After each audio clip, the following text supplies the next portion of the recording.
بسم الله الرحمن الرحیم.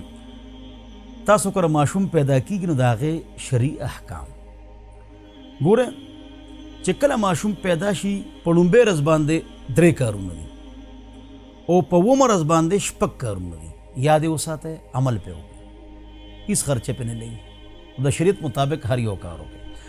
په لومبۍ ورځ تاسو ماشوم صفا کې پاک صاف نیم ګرم اوبو باندې، بیا په ښیښ وخت کې بانګ، په ګز وخت کې اقامت، عام بانګ د سارے نه ماشوم به ودروي، خپل لاس کې ونیسئ یا د بل لاس کې په ولاړه بانګ به ووایي. دا طریقه ده. هر کس بانګ ویلی شي خو چې نیک الله والی نو ښه وي. دا توحید او دعوت آواز دی. یو نیک ښځه یا یو نیک سړی د هغې خوله کې یو څیز واچوي، د کجورې وړه ټوکړه یا شهد، هغه د ماشوم په تالو کې ولګوي، ګوټي، تحنیک، دا 3 کار دي. په 9 ورځ باندې 6 کار دي.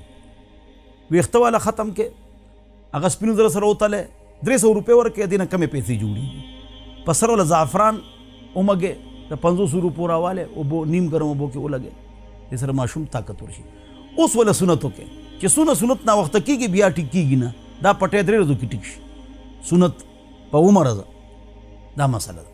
کاله کې 2 چیلې، که جنۍ نه 1 چیلې، کاله کې یو چیلې وکړې نو هم جایز دي، او که عقیقه ونه کړې نو ګناه نشته. پریشانه کېږې چې زنګ خو عقیقه نه شوې جي څونه ګناهګار یو. نه، په 9 ورځ عقیقه سنت ده. په 14 او 21 ورځ باندې عقیقه مستحب ده، بیا عقیقه نشته، صدقه ده. که غټ زناور کې نو نشته، خو اجماع ده چې په لوی اختر کې د غټ زناور یو حصه ته د عقیقې دپاره ساتلی شي.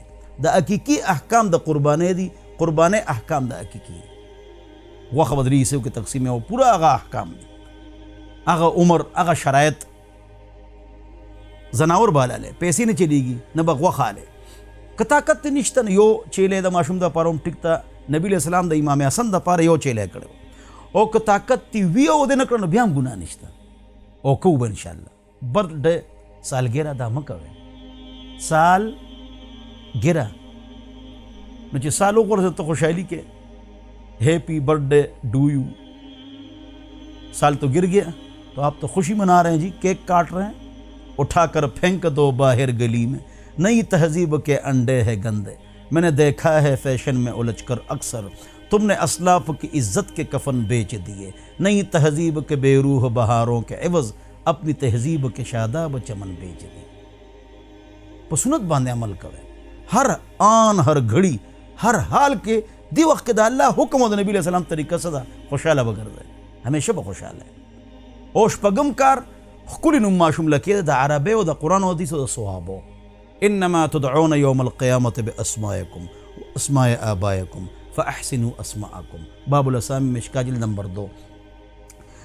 تاسو خپلو ماشومان له ښکلي نوم کېدی، ځکه چې د قیامت پر ورځ به تاسو بللی شئ په خپل نوم سره او د خپل پلار په نوم سره وبللی شئ. د مور په نوم به آواز نه کېږي، دا غلطه مشهوره ده. نو ښکلي نوم کېدی، د عربۍ نوم کېدی، او د ماشوم تربیت وکړئ.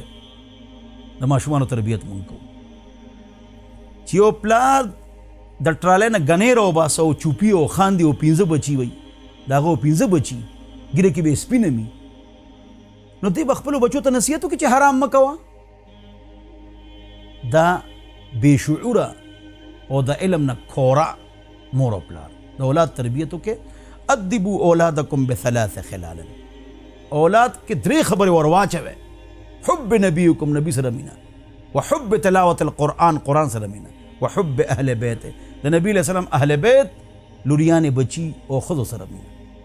نبی علیہ السلام سره یو ماشوم دی، هر طرف ته لاس وي او ګس په خوراک کې. نبی علیہ السلام ورته نصیحت کوي، آقا نامدار سم الله یا غلام سم الله، اے بچی د الله نوم واله، وکل بیمینک، په ښي لاس خوره، وکل مما یلیک، او مخامخ چې کوم تا ته پلیټ کې مخامخ حصه ده هغه خوره. هغې تربیت کړی دی، موږ به هم تربیت کوو. تربیت له ټایم ورکې. الله دې په دې خبرو ماله او تاسو له د عمل توفیق نصیب وکړي.